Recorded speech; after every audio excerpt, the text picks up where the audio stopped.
At your service. तेरी मर्जी। मुझे दीजिए ना। नहीं, रहने दो। बहादुर। हाँ साहब। अरे वाह, ये घर है या हवेली? चल अंदर चल, आजा। सिटिंग कम डाइनिंग रूम। वाह, तेरी एजेंसी तरक्की कर रही है, ये तो दिख ही रहा है। ये लो, बहादुर आ गया।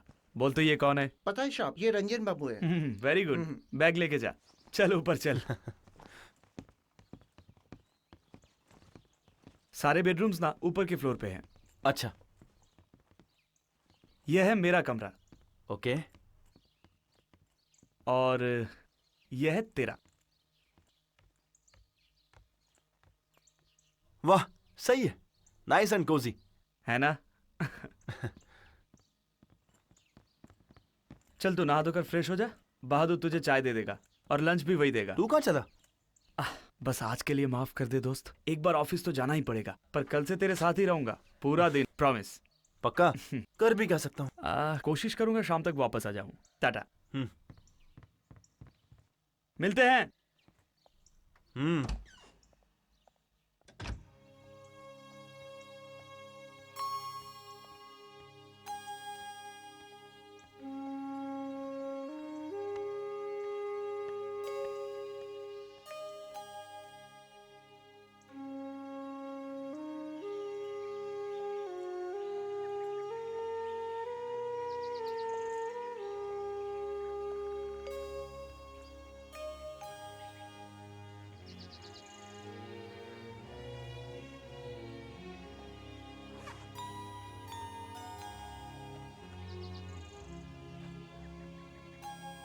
John Middleton Brown, 1886। हालत तो काफी अच्छी है। आखिर तुझे ये मिली कैसे? तेरे वो इकबालिया कौन है उससे?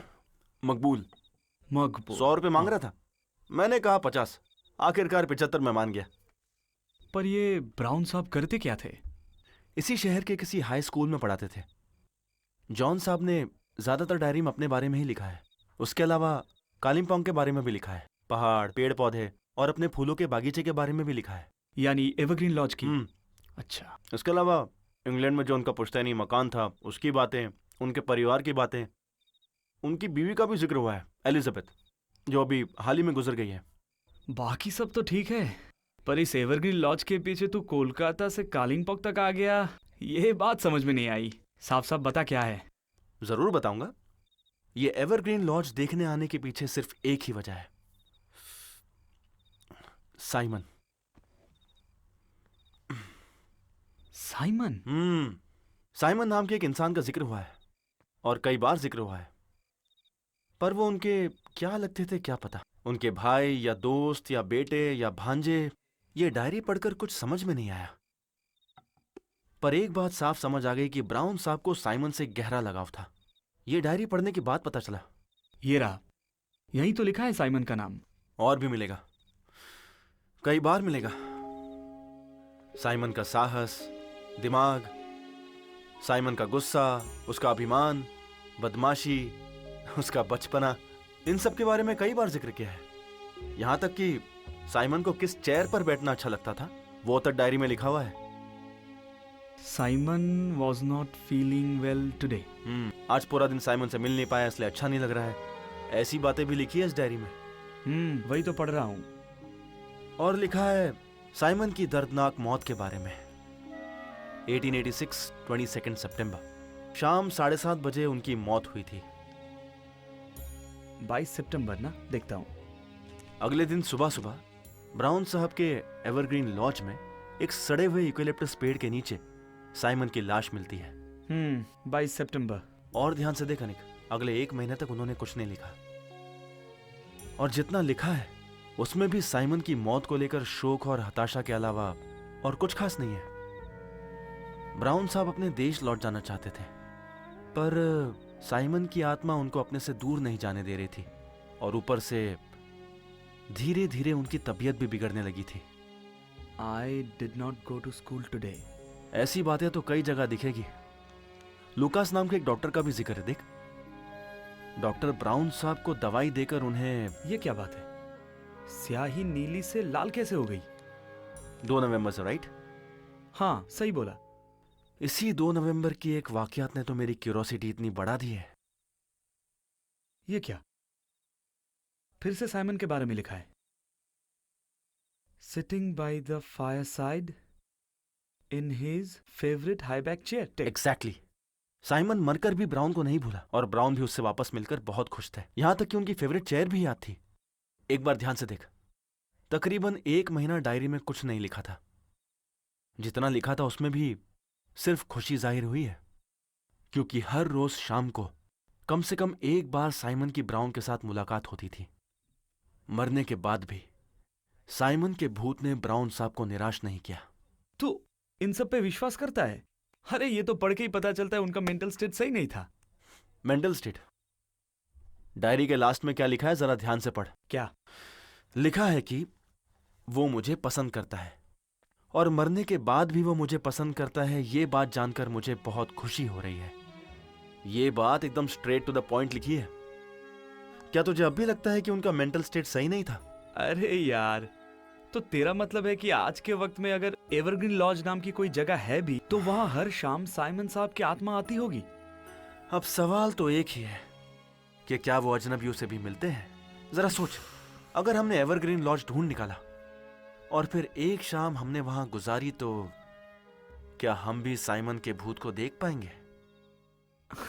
यार रंजन, तू ना अब शादी कर ले।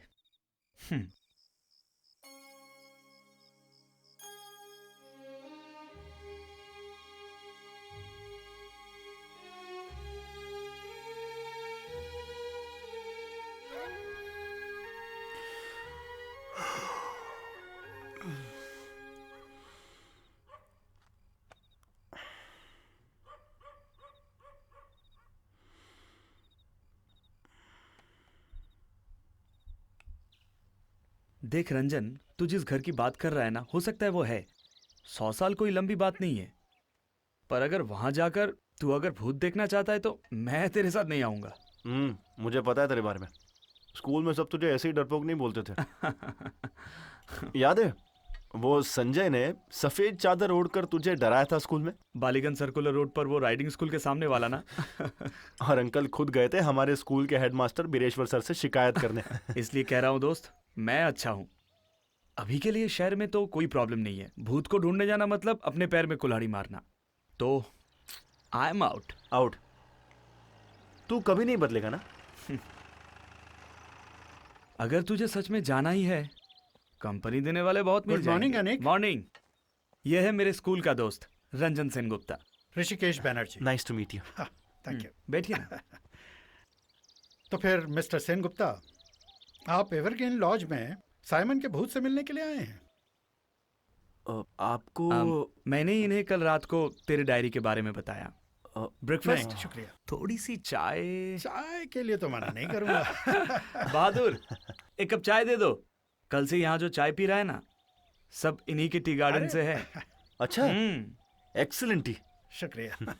पर एक बात बताइए मिस्टर सेनगुप्ता, क्या आप सच में भूत में विश्वास करते हैं आज के वक्त में, आज के जमाने में? ऐसा भी तो हो सकता है कि ये साइंटिफिकली साबित हो जाए।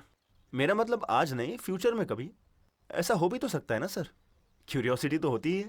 मिस्टर बैनर्जी, भूत हो या ना हो, ऐसा कोई घर अगर सच में होगा भी नहीं है। आप जानते हैं देखिए, उसे? मैं एक बहुत ही सलीकेदार इंसान हूँ मिस्टर सेनगुप्ता। अनिक का फोन आने के बाद मैंने अपने एक खास दोस्त को फोन किया, श्रीनिवास देशमुख। कालिंगपोंग का सब पता है उसे। उसने मुझे बताया कि एवरग्रीन लॉज नाम का एक घर पिछले 50 सालों से खाली पड़ा है। और पता जब बताया तो पता चला वो घर तो मैं भी पहचानता हूँ, बस एवरग्रीन लॉज के नाम से नहीं जानता था। सर आप कैसे जानते हैं? कोई खास वजह नहीं, उस घर के सामान की नीलामी हो रही थी तो काफी सारा सामान खरीदा था कर्नल मार्शल ने। उनसे ही पहली बार उस घर के बारे में पता चला। Colonel Marshall? वो रिटायर्ड आर्मी ऑफिसर ओह। उस घर के पास ही रहते हैं। अच्छा, वो घर ज्यादा दूर है क्या?